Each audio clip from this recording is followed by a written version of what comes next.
балалар, бүгін екі топқа бөлінеміз. Бірінші топ мейірім шуағы, екінші топ адамгершілік асыл қасиет. Отырамыз. Үйге берген тапсырманы кім айтады? Үйге не қандай тапсырма берді? Үй тапсырмасы Сайын Мұратбеков, Руслан Исаев. Өте жақсы отыра ғой. Балалар, үй тапсырмасы Сайын Мұратбековтың Руслан Исаев әңгімесін сендерді бағдама жаңа әдіс арқылы үй тапсырманы сұраймын. Бұл әдістің ережесі сұрақ беріледі, сұрақта теңге жасырылған, кім дұрыс жауап береді, сол теңгені өзіне алады. Ал, кәне сұрақты бастаймыз. Руслан Исаев шығармасының авторы кім? Кім айтады? Айжарық. Сайын Мұратбеков. Руслан Исаев шығармасының авторы Сайын Мұратбеков. Жауабы дұрыс па екен? Келе ғой.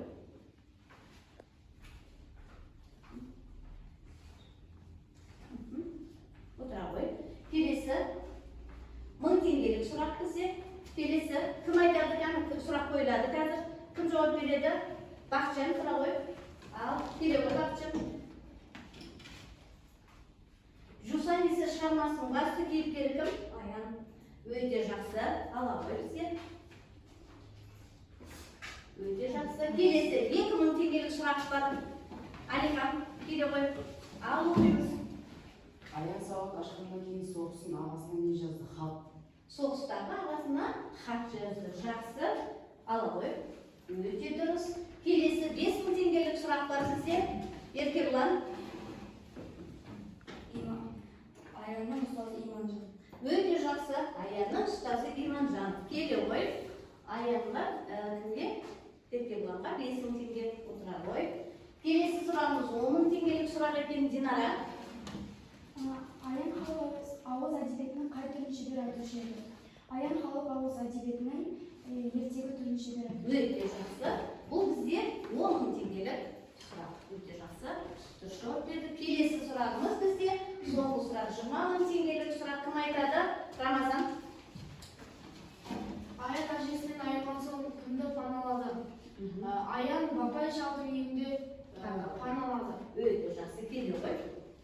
Аян бапай шалдың үйін паналады. Өте жақсы. Отыра ғой. Бүгінгі сабағымызды қорытындылай келе, балдар бізде бүгін жаңа тақырып Оралхан Бөкей, Тортай Төре Ақбозат.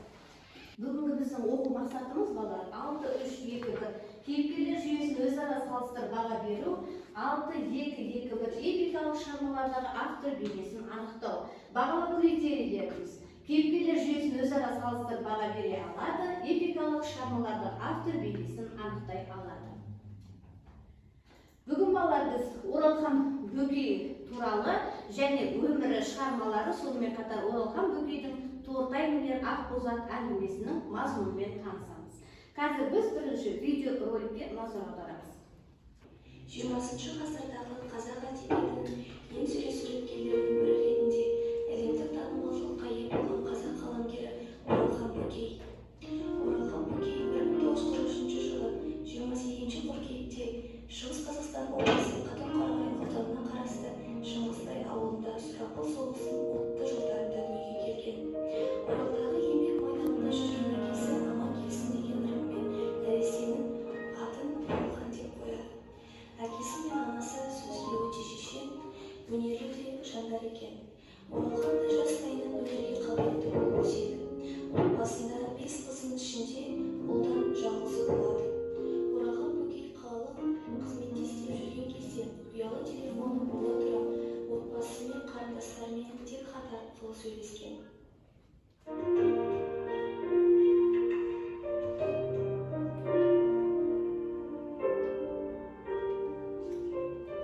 Оралхан жарға адал, достыққа берік, ағайынға қайырымды болған жан. Алатаудың бауырында дос-жаранның арасында мерей тасып жүрсе де, Алтайдағы ата-анасы мен ағайын туыстарын бір сәт ұмытқан емес. Қолы қалт етсе, ауылының амандығын сұрап, қарындастарына жиі хат жазды.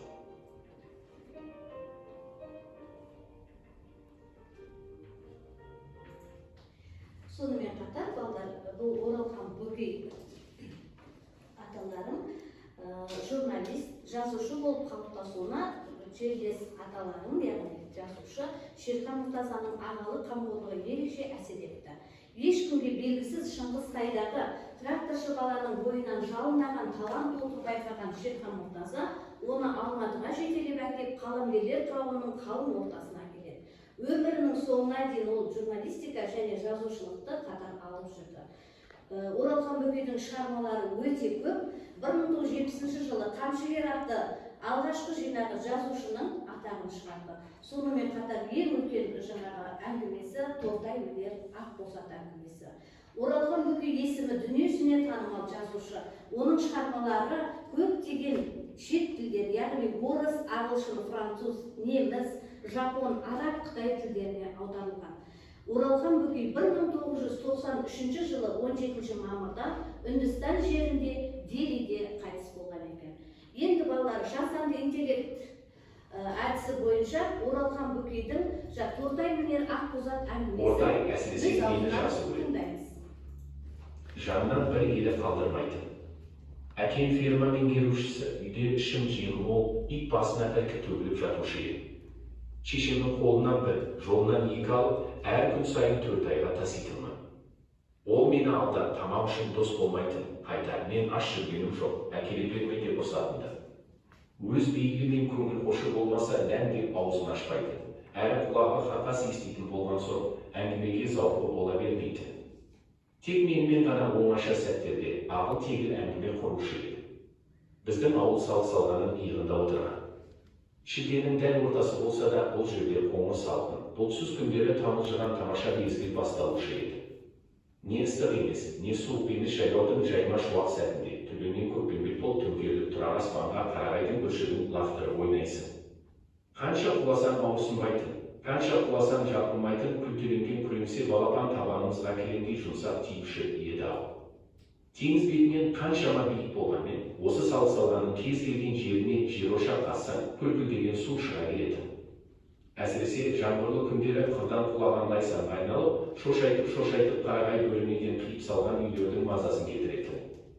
Ол кезде колхоз. Колхоздың сиыры күнінен 3 рет сауылады. Ал әр сауының арасында шөп шауып, оны майлайды.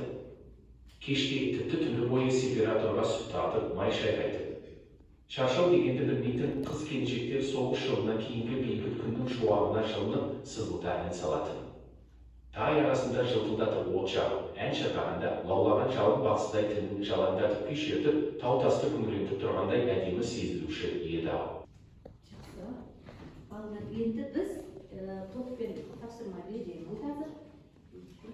Бірінші топ сендерге Оралхан Бөкей өмірі және шығармалары туралы постер қойғайсыңдар. Топ болып жұмыс жасаймыз, және білеміз. Екінші топ сендерге Тортайға сипаттама.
Кәне болдық па? Жақсы. Бірінші топ. Оралхан Бөкей туралы кім шығады постерге? Шамиска, Динара, Бамыр, Шура.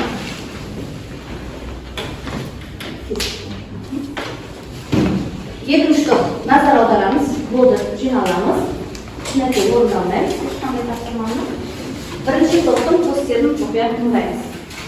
Және екі топ бір-бірлеріңді бағалайсыздар, бағдарлама арқылы. Мұқият тыңдап отырамыз. Оралхан Бөкей 1943 жылы туылып, 1993 жылы қайтыс болған. Оның Мұздау, Сайтан көпі, Ән салағыш, Шағылдар атты шығармалары. Және Оралхан Бөкей жазушы, корректор, шығармашы. Оның біздің қазір өтіп жатқан сабағымыз Тортай Мирах проза. Және бұл 1961 жылы Сұлтанмахмұт Торайғыров орта мектебінде оқып білім алған. Өте жақсы. Отырамыз.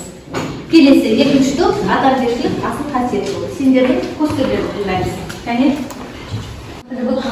Тоқтай ақылды, ол өмірде тұрды. Және Тоқтай жетім бала. Тоқтай батыл, білімді бола болды. Және де бізде Тортай оның көбінесе сырласатыны, ол кітаппен бірге сырласатын болған. Өте жақсы. Жақсы. Отырамыз. Ал енді балалар, бірінші топты, екінші топ бағалап жіберейікші, қалай жауап берді? Кәне? Бағдарлама арқылы бағалаймыз. Өте жақсы. Ал енді екінші топтың постер қалай бағалады? Бірінші топ бағалайықшы, екінші топты. Қалай жауап берді? Өте жақсы. Жарайсыңдар. Енді келесі бізде тапсырма.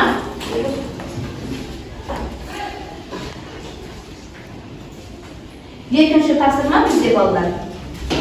Кейіпкерлер әлемі жұптық тапсырма. Топта жұп арқылы жауап береміз. Бірінші топ сендерге. Бірінші топтың тапсырмасы сендерге аян, екінші топ сендерге Тортай беріледі. Жұп арқылы жұмыс жасаймыз.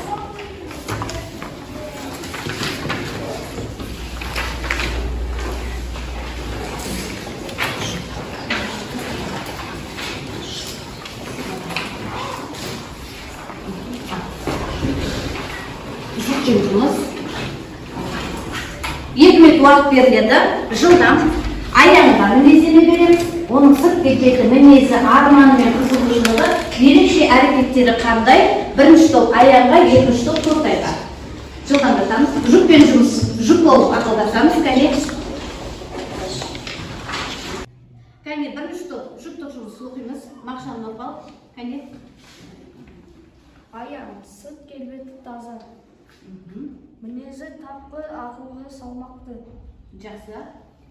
Арманы мен қызығушылықтары білім алу, ақын болу, ерекше әрекеттері ойыннан ертегі шығарады. Жақсы. Екінші топ кім оқиды? Оқимыз. Тортай сырт келбеті оқыр, қожалық болды, мінезі тұйық, ақылды. Өте жақсы.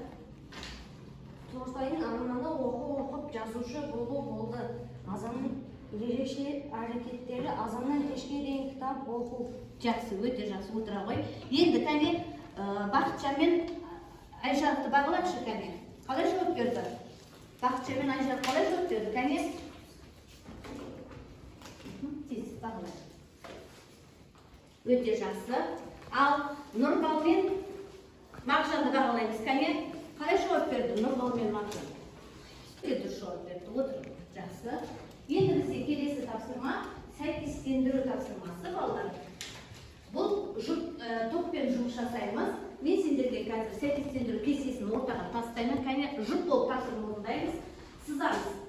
Жауаптарды тез жұп болып. 1 минут уақыт беріледі. Жылдам.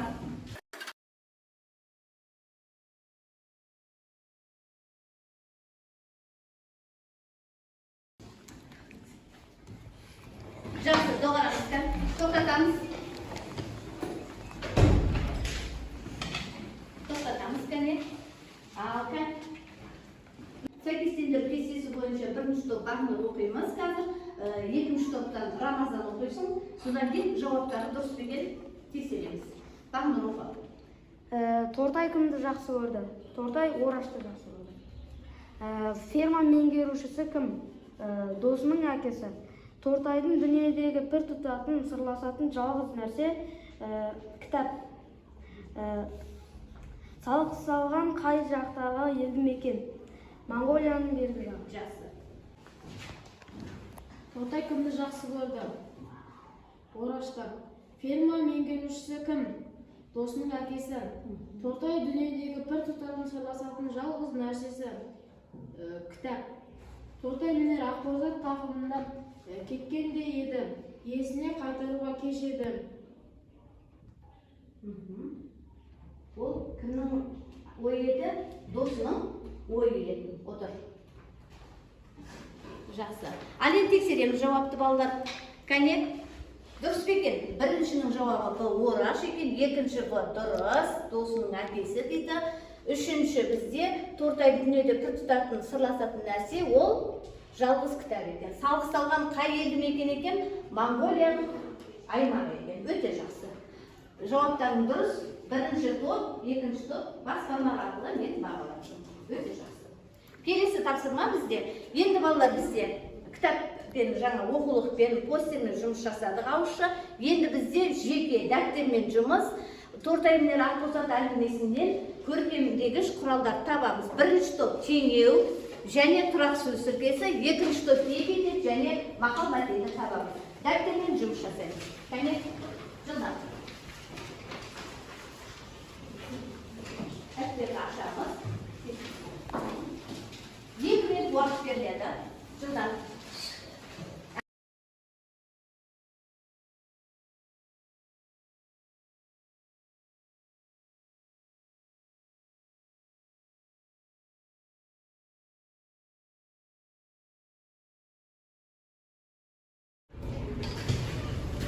Жақсы.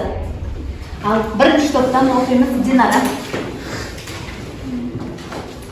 Үй аузынан шығып болмас, басына әкеп төгілу, қыздың жинаған жігіндей, ұядай қылып жинау, тақымы қолтық тайратсың. Өте жақсы.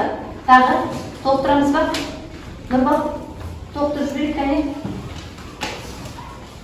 Теңеу, табанға кіретін жұмсақ тию, ұядай қылып жинау, тұрақты тіркес, ой аузынан шығып. Өте жақсы. Келесі. Мына топтан ал Айжан. Эпитет. Сарттың айырмақшы белгілерін қасиеттерін білдіретін сөздер. Аймаушылық сәт көп көңілдек болып, көбелі тұрар аспан бейбіт күннен шуағы, тас үңгір жұмақты өлер көп мұнары түнген отырады. Қолынау балалар, жаңа әдіс, бұл әдісі арқылы сабақты қорытындылаймыз. Бүгінгі Оралхан Бөкей Тортай менен Ақбозат әңгімесінің желісі бойынша сұрақтар қойылады. Тортай менен Ақбозат шығармасының авторы кім? Рамазан? Оралхан Бөкей. Өте жақсы. Жағой. Ауыл қай жерде орналасқан? Мағжан? Салқалғанда. Өте жақсы. Тортайға тән қатарды көрсет. Қандай еді Тортай? Динара? Арманшыл. Өте жақсы. Шығарма қалай аяқталады? Шығарма қалай аяқталады? Зерде. Тортайдың арман мақсатына Қол жеткізе. Жеткізе алмау. Жақсы. Келесі. Келесі. Шығармада қандай әлеуметтік қоғамдық мәселе қозғалады? Зерде.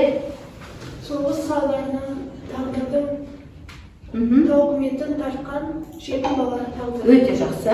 Келесі. Әкем ферма меңгеруші үйде ішіп жем мол, ит басына іркіп төгіліп жатушы еді. Шешемнің қолынан бір, жолынан екі алып, әр күн сайын Тортайға таситынмын. Бұл кімнің сөзі? Бағынып? Ораш. Өте жақсы. Соңғы сұрағымыз. Тортайдың арманы Динара? Жазушы болу. Жазушы болу. Өте жақсы. Жарайсыңдар балалар.